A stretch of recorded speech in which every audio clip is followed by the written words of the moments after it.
días, hermanos. Es un gozo para mí y un privilegio, como siempre, que nos dan la oportunidad. ¿Se puede sacar esto?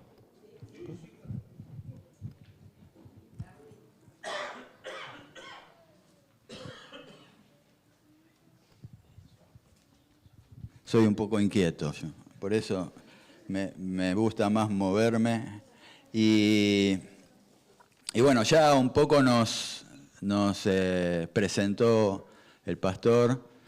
Mi esposa está allá. No es una cuestión machista, simplemente que a ella no le gusta mucho estar con el micrófono frente acá, entonces ella quedó allá, pero seguramente a la salida van a poder hablar con ella si quieren. Como decía el pastor, 18 años en Mozambique, y eso implica 18 años de calor. Y no sabíamos que existía esto, por ejemplo, que ahora nos abriga con estos días. Y pensábamos que el otoño era mucho más agradable, pero la verdad que estamos pasando unos momentos ya, las primeras gripes han llegado a nuestros cuerpos. Pero bueno, el Señor es grande, misericordioso, y esos 18 años también fueron una muestra de lo que Dios puede hacer en cualquiera de nosotros que tomemos la decisión de oír un llamado, responder a un llamado y cumplir con la voluntad de Dios. No importa que sea África, no importa que sea su barrio, no importa que sea su universidad o el colegio o los vecinos. La importancia de escuchar la voz de Dios cuando Dios nos llama a realizar una misión. Y eso fue lo que sucedió con nosotros. Trajimos un videíto que de alguna manera intentamos en tres minutos más o menos que dura, resumir estos 18 años. Se imaginarán que es bastante difícil, ¿no? Pero por lo menos ustedes van a ver ahí algunos, los diferentes momentos que vivimos en el norte de Mozambique a lo largo de estos años. Así que cuando el video esté disponible, lo podemos escuchar y ver.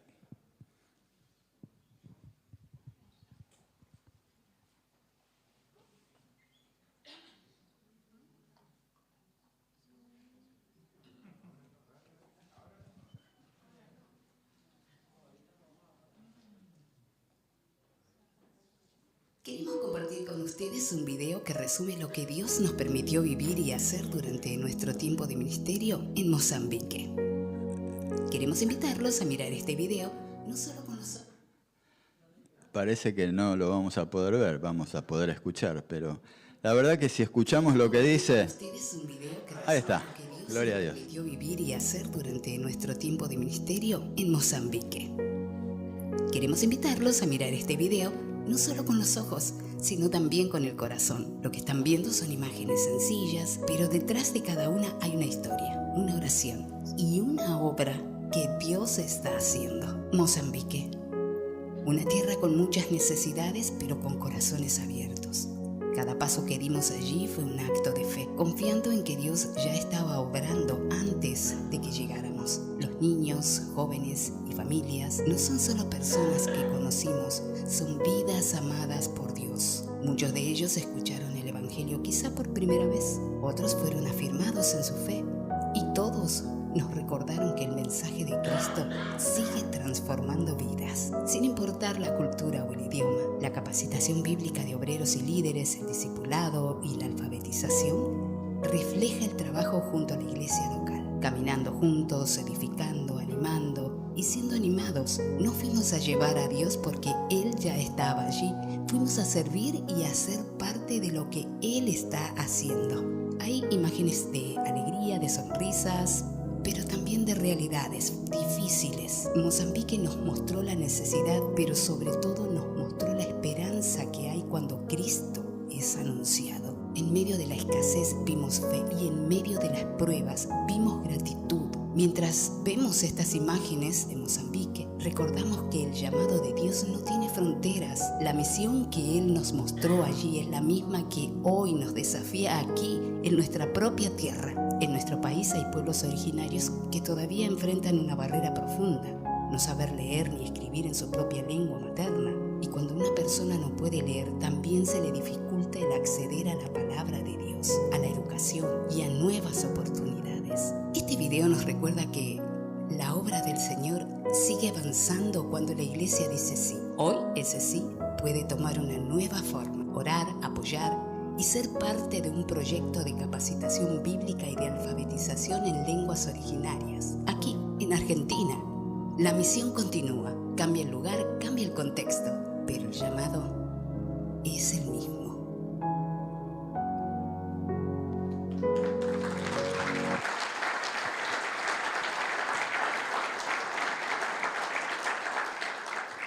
Bueno, eso es un breve resumen y si, 18 años, por supuesto que ahí se muestran las barbas en sus distintos estadios, ¿no? Pero lo más importante es, si prestaron atención, hubo muchos ministerios dentro del llamado. Nosotros fuimos llamados a Mozambique hace 18 años a servir en un orfanato, porque nosotros teníamos un ministerio con niños en Argentina. Siempre trabajamos con la niñez en riesgo. Fuimos padres sustitutos en hogares, en Leandro en Alén, en Misiones, acá en la provincia de Buenos Aires, en San Justo también. Y eso nos motivó de alguna manera a aceptar ese llamado que Dios nos hacía a un orfanato allí en el norte de Mozambique. Y comenzamos con esa tarea. Pero lo que yo siempre digo, y le digo a todos, no solo a los misioneros, a todos los hijos de Dios, estemos atentos, porque el Señor muchas veces nos muestra algunas realidades o algunas situaciones que si Él nos muestra es porque Él quiere que nosotros hagamos algo con eso. Y eso fue lo que sucedió en Mozambique con nuestro ministerio. Comenzamos a trabajar con niños, que era lo que nos sentíamos más capacitados para hacer, pero al poco tiempo el Señor nos empezó a mostrar distintas realidades allí y salimos del orfanato y empezamos a trabajar en la plantación de iglesias. Y después de la plantación de iglesias nos dimos cuenta que era necesaria la capacitación de líderes para esas iglesias. Y luego de eso nos dimos cuenta que había necesidad de plantar nuevas iglesias y de preparar evangelistas. Y así surgió el grupo de los Timoteos, para los que se acuerdan en los primeros años, un grupo de jóvenes que los capacitamos, porque ¿qué pasa? Nosotros plantábamos la iglesia, la iglesia se plantaba muy fácil porque una persona blanca en el medio de una aldea donde nunca llega un blanco era algo atractivo. Y para ellos, donde hay un blanco, hay una posibilidad de trabajo, hay una posibilidad de recibir alguna ayuda, hay posibilidad de recibir algún bien. Entonces, las iglesias se plantaban, estaba todo muy lindo, nosotros muy contentos, pero cuando nosotros veníamos a Argentina para visitar las iglesias acá y a nuestra familia, y regresábamos al campo, nos encontrábamos que en esa iglesia que habíamos plantado, en ese templo, había un pasto así de largo adentro del templo que había crecido. Entonces decíamos, ¿qué pasó acá? Y pasó que cuando no vieron la camioneta del blanco, dejaron de ir a la iglesia. Entonces dijimos, bueno, Señor, ¿qué podemos hacer con esto? Y el Señor nos mostró que en realidad ellos pensaban que era la iglesia del misionero.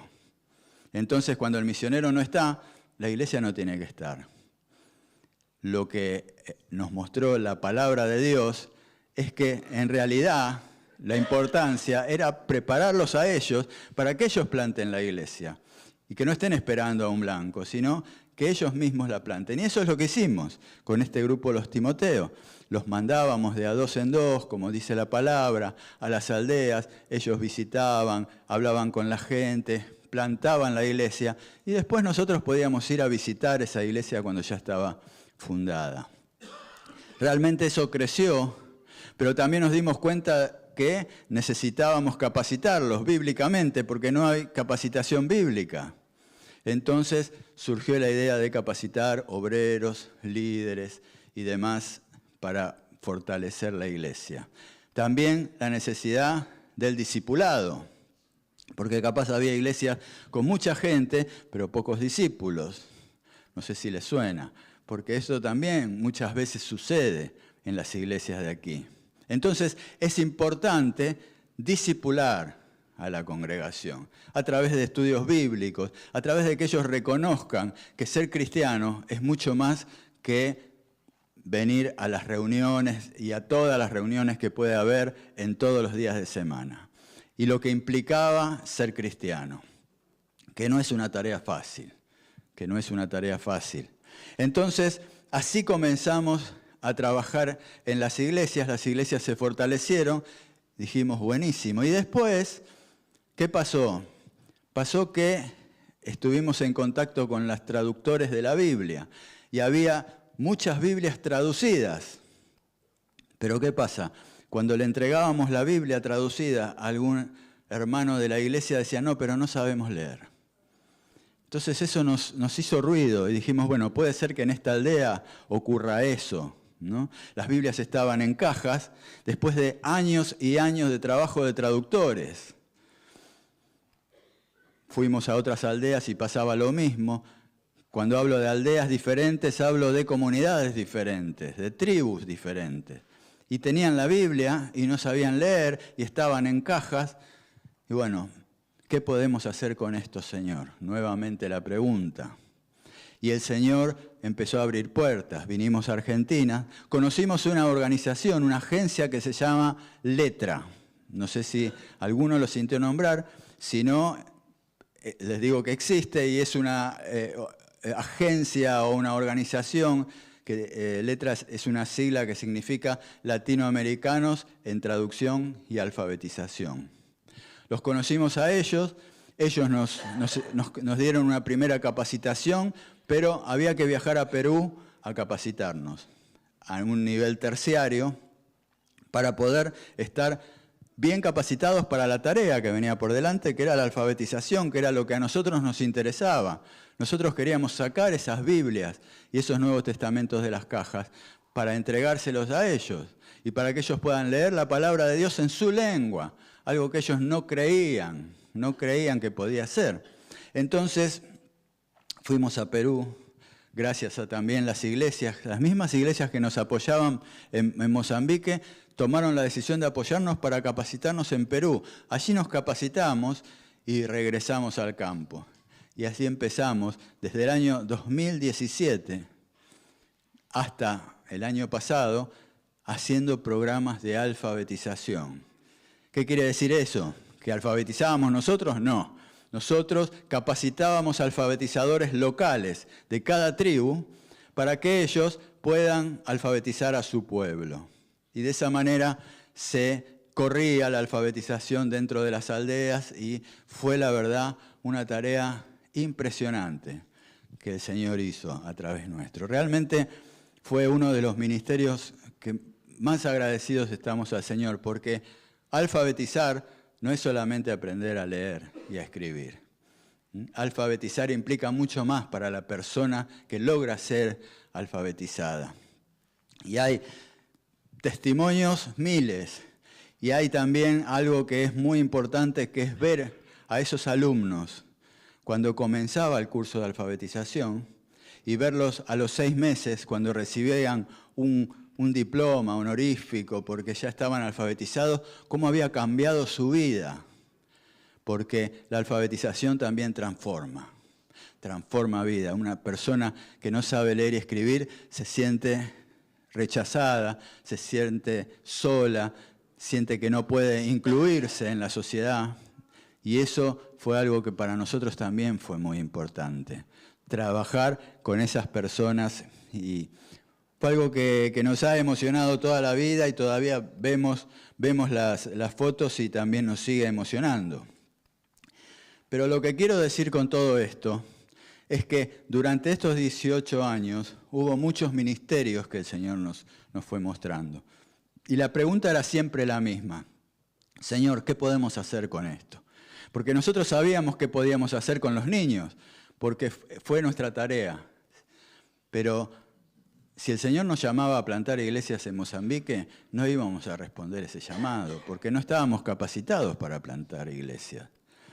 Si nos llamaba para capacitar pastores en Mozambique, íbamos a dudar de nuestra capacidad para hacerlo. Pero el Señor, astutamente, nos llamó a trabajar con niños, porque era nuestra tarea específica. Y una vez allá, el Señor nos empezó a mostrar. Y nosotros, a través de esa pregunta, ¿qué podemos hacer?, el Señor abría las puertas y nos capacitaba para hacerlo. Y así fue como fuimos realizando diferentes ministerios. Ahora, cada vez que surgía algo de esto, había algo que teníamos que hacer: tomar una decisión. Porque no todas las misiones son iguales. La misión es un abanico y cada uno lo puede manejar conforme a lo que el Señor le va mostrando. Conocemos misioneros que han ido a trabajar con niños y han estado toda la vida trabajando con niños. Conocemos misioneros que fueron solamente a plantar iglesias y toda la vida plantaron iglesias. En nuestro caso, fuimos a trabajar con niños y podíamos haber estado los 18 años en el orfanato porque el orfanato todavía está en pie.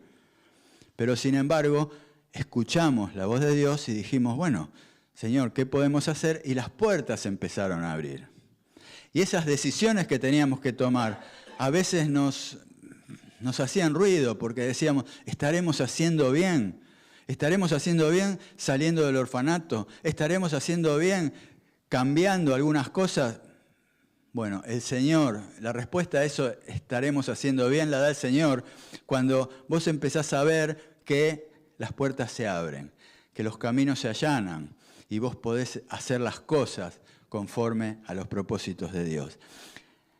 Las decisiones son difíciles, hermano. Alguien dijo alguna vez que la vida es la suma de decisiones. Me parece de un sobrecito de azúcar, ¿no? Una frase o pegada en la heladera, ¿no? La vida es una suma de decisiones. Y si uno se pone a pensar, es verdad, ¿no? Desde que uno se levanta cada día, está tomando decisiones automáticamente, ¿no? Hoy voy a ir con el auto, ¿no? Hoy me tomo el colectivo, hoy llevo el paraguas porque va a llover, hoy no lo llevo. Son decisiones, algunas son irrelevantes, pero hay decisiones que transforman vidas. Y esas son las decisiones que el Señor realmente moviliza. Son las decisiones que tienen que ver con elecciones y con una palabra que nosotros conocemos mucho en nuestro ámbito y que lo hemos escuchado muchas veces y que muchas veces se ha predicado y que es la palabra discernimiento. Nosotros sabemos que existe un discernimiento. ¿Qué es discernir? Discernir es distinguir entre varias opciones. Uno tiene varias opciones y tiene que distinguir cuál es la opción que uno va a llevar adelante. Ahora, ese discernimiento nosotros lo conocemos por el Espíritu Santo, ¿no? El discernimiento espiritual. El Espíritu Santo, cuando llega a nuestras vidas, ¿qué nos da? Discernimiento para distinguir entre lo que está bien y lo que está mal y escoger lo que está bien. Ahora, no siempre nosotros escogemos bien, porque hay muchas veces que uno escoge algo que nosotros decimos, esto al Señor le va a encantar, y sin embargo no es la voluntad de Dios en ese momento hacer eso. Solamente leyendo las cartas de Pablo podemos ver en algunos casos cuando Pablo dijo, yo iba a ir a Macedonia, pero el Espíritu Santo me lo impidió. Ahora, ¿qué iba a hacer algo malo Pablo? No, él seguía con su ministerio, sin embargo, no era la voluntad de Dios. Los discípulos también le dijeron a Jesús cuando él estaba en pleno ministerio, hay mucha gente acá que está esperando que lo sanes, que hagas tus prodigios y todo. Y Jesús dice, ahora no es el momento, tengo que ir a otras aldeas a seguir con el ministerio. O sea, hay una voluntad de Dios que está por encima de todas las cosas.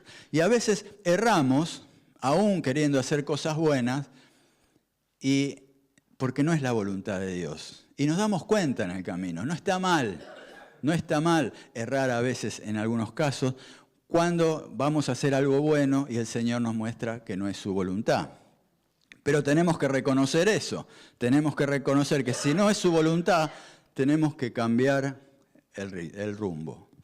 Y el discernimiento espiritual tiene que ver exclusivamente con el temor de Dios, porque nosotros podemos discernir entre lo que está bien y lo que está mal y seguir lo que está bien. ¿Por qué? Porque tenemos ese temor, ese respeto reverente a Dios, no miedo, respeto reverente a Dios, que es el Rey de Reyes y Señor de Señores. Y eso es lo que tenemos que cuidar y hacer. Sin embargo, ese temor de Dios a veces nos lleva a equivocarnos también, puede ser. Vamos a ver, permítanme leer en el Evangelio de Lucas, en el capítulo 10, versículo 38 al 42. Es una historia muy pequeña, muy conocida, pero yo quiero leerlo para que ustedes la recuerden. Dice así la palabra de Dios, Lucas 10, capítulo 38 al 42. Aconteció que, yendo de camino, Jesús entró en una aldea y una mujer llamada Marta lo recibió en su casa. Esta tenía una hermana que se llamaba María, la cual, sentándose a los pies de Jesús, oía su palabra. Marta, en cambio, se preocupaba con muchos quehaceres y acercándose dijo, Señor, ¿no te da cuidado que mi hermana me deje servir sola? Dile pues que me ayude. Y respondiendo Jesús le dijo, Marta, Marta, afanada y turbada estás con muchas cosas, pero solo una cosa es necesaria, y María ha escogido la buena parte, la cual no le será quitada. Dos hermanas en una casa con la visita de nada menos que Jesús. Y acá vemos una situación, y permítame hablar solamente con las mujeres. ¿Cuántas de ustedes se han identificado con Marta? Porque uno cuando viene a una visita, ¿qué quiere hacer? Quiere atenderla, quiere que esté lo mejor posible. Y se desesperan por servir cosas, porque la visita esté bien. Pero era Jesús, no era una visita cualquiera. Y María decía, ¿tenemos a Jesús en casa? Yo quiero escucharla. Yo quiero escuchar lo que dice. Yo quiero escuchar sus enseñanzas. Y escogió la mejor parte. Las dos partes eran importantes, las dos partes eran buenas. Sin embargo, el mismo Jesús dice, ella escogió la mejor parte. Tenemos otro ejemplo en Mateo en el Sermón del Monte. Mateo capítulo 6, versículo 24 dice, ninguno puede servir a dos señores, porque odiará a uno y amará al otro, o estimará al uno y menospreciará al otro. No podéis servir a Dios y a las riquezas. No podemos servir a dos señores. Otra elección, otra decisión. Aquí o servimos a Dios o servimos a las riquezas o al enemigo. Aquí es simple y llano. No hay vuelta atrás, no hay un término medio. Y fíjense, yendo un poco más atrás con Josué. Josué, en su discurso de despedida, ya a punto de morir, después de haber hecho toda la tarea que le había dejado Moisés para llevar al pueblo a la tierra prometida, en el capítulo 24, en el versículo 15, dice, si mal os parece servir a Jehová, escogeos hoy a quién sirváis. Si a los dioses a quienes sirvieron vuestros padres cuando estuvieron al otro lado del río, o a los dioses de los amorreos en cuya tierra habitáis. Pero, dice, yo y mi casa serviremos a Jehová. Josué, antes de morir, le deja una opción, le deja una elección al pueblo. Ustedes hagan lo que quieran. ¿Quieren adorar a los dioses? Adoren. Pero él toma postura y él dice, yo y mi casa serviremos a Jehová. Es importante entender que esas posturas, esas opciones que nosotros escogemos, tienen que estar siempre conforme a la voluntad de Dios. Siempre conforme a la voluntad de Dios. Viendo esto, si nosotros vamos a Jueces, que es el libro justamente que sigue, cronológicamente también, vemos que el pueblo, lamentablemente, tomó la decisión de no seguir los consejos y tomó la decisión de escoger lo malo. En el capítulo 2, versículo 11 de Jueces dice, después los hijos de Israel hicieron lo malo ante los ojos de Jehová y sirvieron a los Baales. Eso nos muestra una vez más que es importante cuál es nuestra decisión de vida. Ante el discernimiento, ante tener opciones, ¿cuál es nuestra decisión? Podemos a veces decidir algo que parece muy bueno, pero no lo es. ¿Por qué? Porque no estamos en comunión con Dios para conocer su voluntad. No estamos en esa ida y vuelta con el Señor para saber, Señor, mostrame cuál es tu voluntad, porque yo quiero escoger lo que vos me digas. Y eso es lo que hacíamos, o lo que intentábamos hacer también en el ministerio. Pero esto del discernimiento también existe para el mundo, porque el mundo también muchas veces tiene que elegir entre una cosa y otra, con la diferencia que ellos no tienen al Espíritu Santo que le puede dar cierta convicción. Entonces ellos eligen muchas veces lo que es malo. Y lo vemos en este tiempo con los ladrones que hay, tiempo de robos y todo. Ellos salen a robar, pero saben que lo que están haciendo no es bueno. Saben, porque si no lo sabrían, si ellos pensaran que es bueno, no saldrían corriendo cuando viene la policía, ¿no? Entonces, ellos escogen lo malo, pero nosotros que tenemos el Espíritu Santo de Dios en nuestro corazón, tenemos la posibilidad de discernir lo que es mejor, que tiene que ver con la voluntad de Dios. Decisiones en consonancia con la voluntad de Dios es lo que nosotros nos tiene que llevar adelante. El salmista David, en el Salmo 25, versículo 4, le dice al Señor, muéstrame, Jehová, tus caminos. Él no quería hacer nada porque ya había tenido algunas decisiones que no fueron acertadas, ¿no? Conocemos la vida de David. Y conocemos lo que pasó en su vida y lo que implicaron esas decisiones también, desacertadas. Sin embargo, él en un salmo le dice, muéstrame Jehová tus caminos. Pablo también aconsejaba a los corintios a buscar las cosas que no se ven, las cosas que son eternas. A los colosenses también, que busquen las cosas que son de arriba. Ahora, si buscamos la voluntad de Dios, hay una frase que él nos dice, que es una frase que realmente a nosotros y a cada uno de nosotros nos tiene que dar la total seguridad y tranquilidad de que estamos en el camino correcto. Y es la frase, yo estoy contigo. Si nosotros buscamos la voluntad de Dios, Él nos dice, yo estoy contigo. Y si a mí el Señor me dice, yo estoy contigo, no me importa no estar capacitado, no me importa no haber hecho el curso de plantación de iglesias, no me importa nada, porque si Él está conmigo, Él va a hacer la tarea a través mío. Entonces nosotros ahí nos mandábamos, ahí íbamos sabiendo y reconociendo que Él estaba con nosotros. Veamos algunos casos. Génesis, en el capítulo 31 de Génesis, versículo 3, dice... Conocemos la historia de Jacob un poco, ¿no? La historia de Jacob, que tuvo ese altercado con el hermano Esaú, después lo quería matar, si lo veía lo quería matar. Él se fue y estuvo en la casa de Labán y ahí conoció a su mujer y bueno, tuvo algunos altercados ahí, pero llega un momento que Jehová, que el Señor le dice, capítulo 31, versículo 3, entonces Jehová dijo a Jacob, vuélvete a la tierra de tus padres, a tu parentela, y yo estaré contigo. Yo creo que ahí, cuando él empezó a escuchar, vuélvete a la tierra de tus padres, le empezaron a temblar las piernas, porque dice, yo me voy a encontrar con mi hermano en cualquier momento, y eso va a ser terrible. Pero sin embargo, la última frase es, y yo estaré contigo. Y eso ya bastó para que él cumpla con ese mandato. En Éxodo capítulo 3 vemos también a Moisés.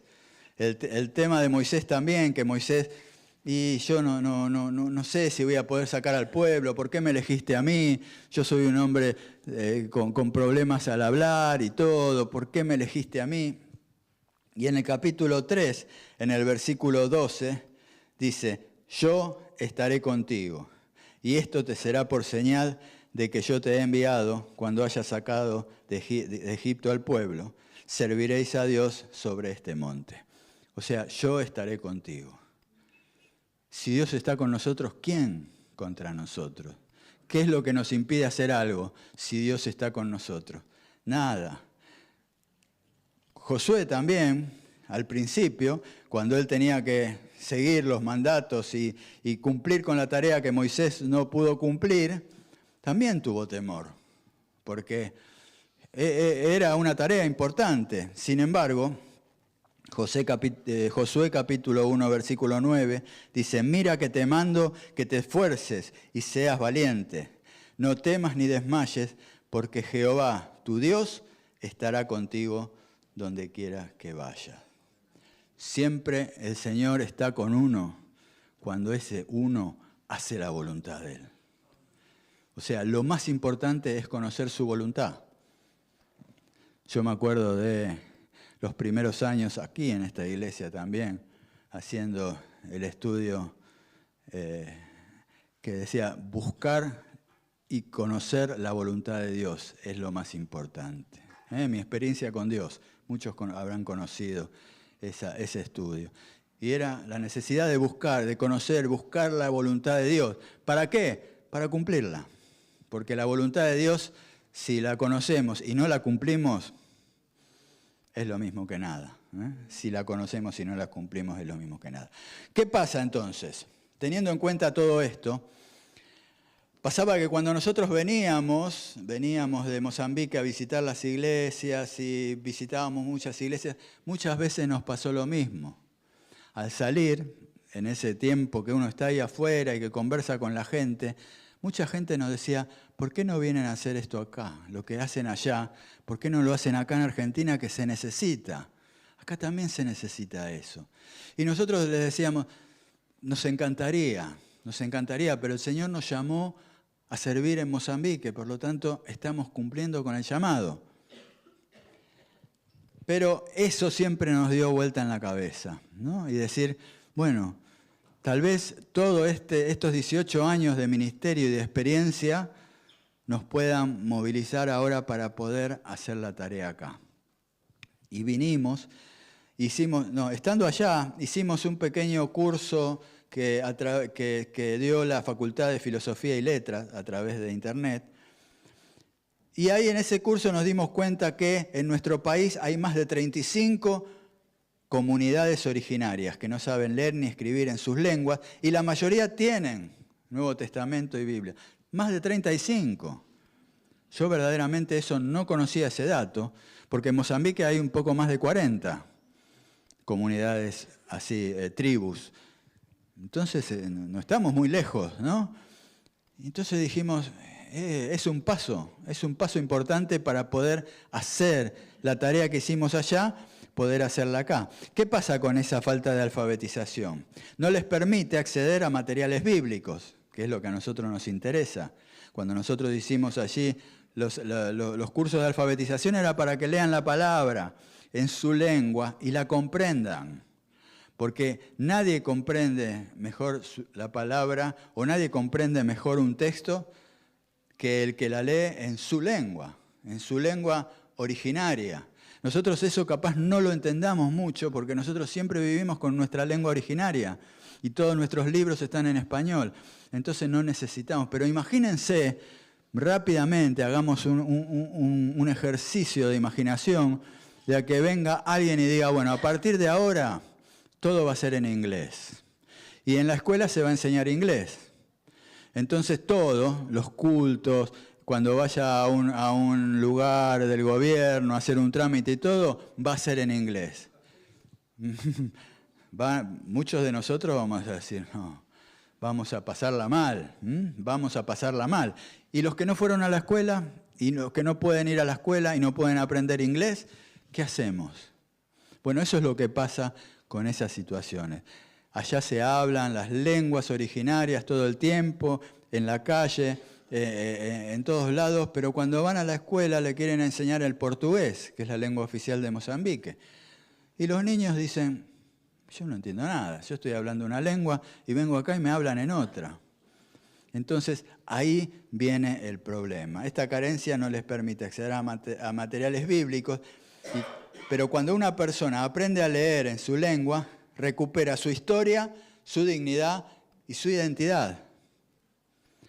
Nosotros allá teníamos 3 tribus en el norte de Mozambique: los Makua, los Makonde, los Muaní. Y al principio tuvimos mucha resistencia, porque ellos decían, no, yo quiero aprender el portugués, yo quiero aprender el portugués. Le digo, después vas a aprender el portugués, pero ¿por qué no querés aprender tu lengua? No, porque es una lengua vieja, ya está. Pero es la lengua que vos hablás en la calle, hablás con tus hijos, hablás en todos lados. ¿Por qué no querés aprender a leer? Y yo les decía, ¿cómo se llama tu tribu? Y yo soy Makua. ¿Cómo se llama la lengua? Makua. ¿Ves? La lengua le da nombre a tu tribu. O sea que si esa lengua muere, como ya muchas han muerto, si esa lengua muere, que a vos te digan, yo soy Makua. ¿Y por qué sos Makua?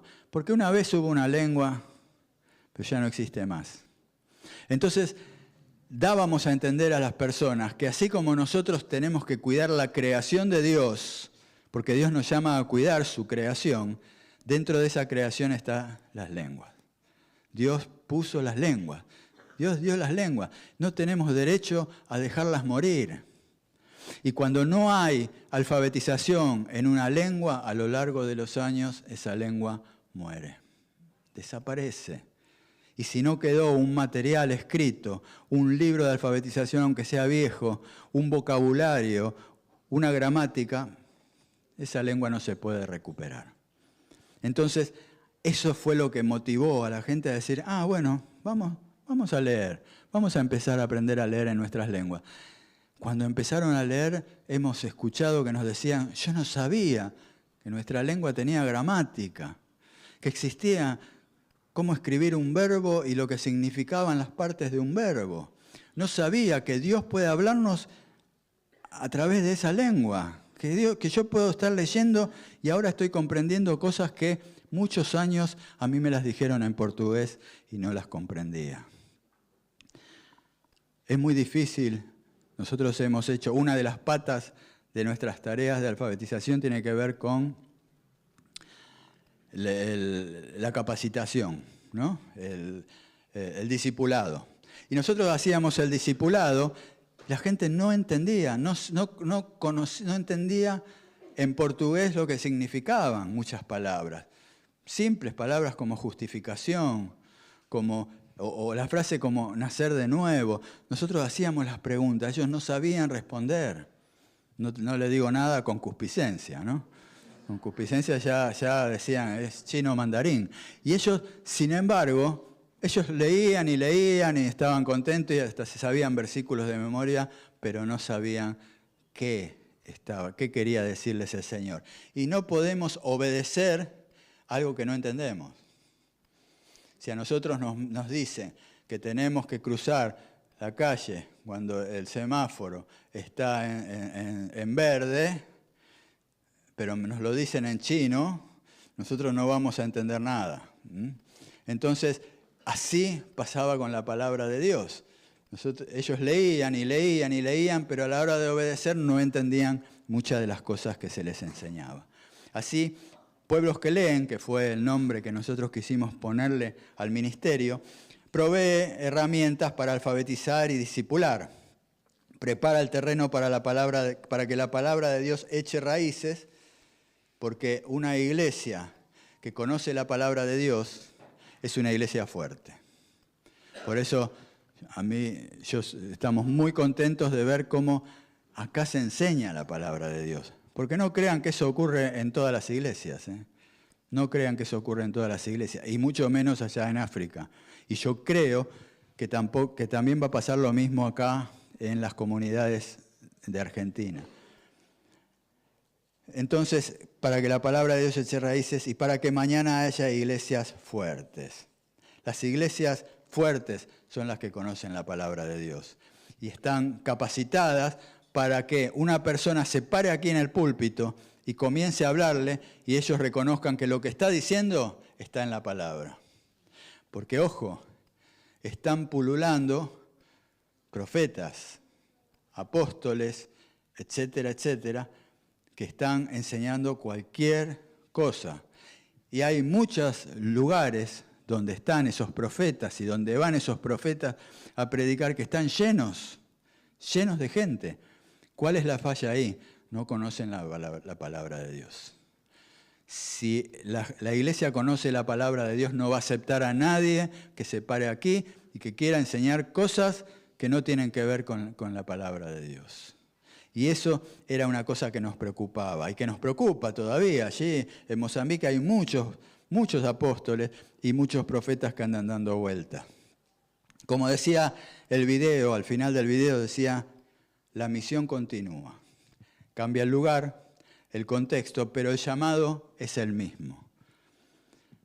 Dios nos llama a hacer lo que hicimos en Mozambique, hacerlo aquí en Argentina.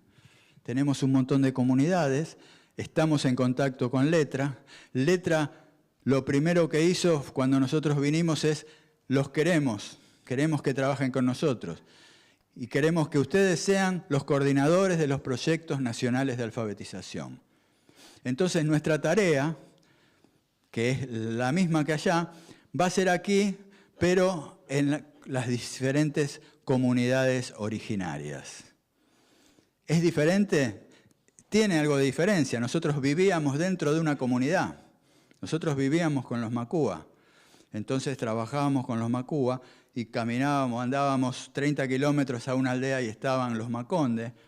Y los Muaní estaban ahí también.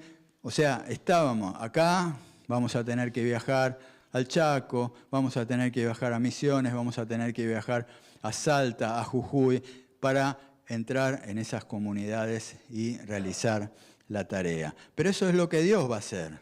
Eso es lo que Dios va a hacer, no nosotros. Nosotros podemos ser el camino o la herramienta que Dios use, pero es lo que Dios quiere hacer. Hoy el desafío es ese, invitarles no a que se unan, porque ustedes ya están unidos en esta tarea, porque están unidos en todo lo que hicimos en el norte de Mozambique, sino que sigan unidos al proyecto, que sigan con esa fuerza en las oraciones, que sigamos sintiendo que la iglesia que nos apoyó tantos años allá, también nos puede apoyar acá, que es nuestra tierra y que son nuestras lenguas originarias. Porque antes que vinieran los españoles acá, estaban ellos, y ellos hablaban esas lenguas. Y nosotros vinimos y empezamos a correr un poquito, ¿no? A correr para tomar lugar. Y empezamos a hablar en esa lengua que nos enseñaron desde chico, pero que de repente no era la lengua que existía aquí en nuestra tierra. Sin embargo, hoy tenemos la oportunidad de llegar a estas comunidades. ¿Cuál es nuestro sueño? Soñamos con comunidades que puedan leer y escribir y conocer la palabra de Dios en su idioma. Soñamos que niños, jóvenes y adultos descubran que Dios les habla en su idioma. Este proyecto es una oportunidad de obedecer y amar de manera práctica. Queremos soñar con ustedes, queremos que nos acompañen en ese sueño. La misión se completa cuando las personas pueden leer, comprender y transmitir. Eso es la plenitud del ministerio, ¿no? Cuando uno consigue eso. Tenemos muchos testimonios de África, muchos testimonios. Han pasado muchas personas por este ministerio y Dios se ha manifestado. ¿Por qué no se va a manifestar acá? ¿Por qué no lo va a hacer en nuestro país? Sí que lo va a hacer. Lo va a hacer porque Él lo hace. Y si Él lo hace, eso se va a realizar. Nosotros, sin Él, no podemos hacer nada. Sin Él no podemos hacer nada. Ahora, el próximo mes, el mes de junio, vamos a estar viajando a Misiones con mi esposa y vamos a estar visitando a diferentes tribus de la comunidad guaraní. Ya tenemos algunos contactos de algunos misioneros que están allí y vamos a ir a presentarle el ministerio. Queremos que, porque ellos tienen el Nuevo Testamento, tienen la Biblia en guaraní, y queremos que ellos la lean, que hagan estudios bíblicos en guaraní. Y vamos a ir a trabajar con eso. Ese va a ser nuestro primer paso. Y después tenemos que ir al Chaco, después tenemos que ir a Salta, después tenemos que ir a Jujuy. Vamos a ir tocando todas las comunidades, pero soñamos con que las iglesias en esas comunidades sean iglesias fuertes. Ese es nuestro objetivo.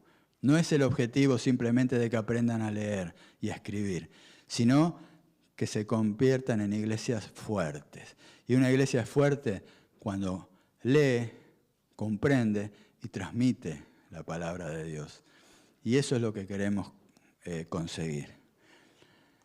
Esperamos que ustedes estén orando por este ministerio y vamos a seguir viéndonos. Como decía el pastor, a veces no nos van a ver porque justamente estamos haciendo las visitas a las comunidades y a otras iglesias, pero siempre va a estar nuestro corazón aquí y en cada una de las iglesias que quieran apoyar este ministerio. Realmente es algo que todavía nosotros como no llegamos a esas comunidades, no sabemos qué va a pasar, pero tenemos la convicción de que no va a ser muy diferente, estas comunidades no van a ser muy diferentes a las que conocimos allí en Mozambique.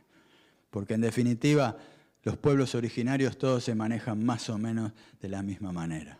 Así que esa es la tarea, ese es el desafío y esperamos que el Señor se manifieste y se glorifique dentro de ese desafío. Como dijo un teólogo del siglo pasado, el Señor habló. Esta es su palabra. Nuestra es la obediencia. Obedezcamos lo que recibimos del Señor. Que Dios los bendiga.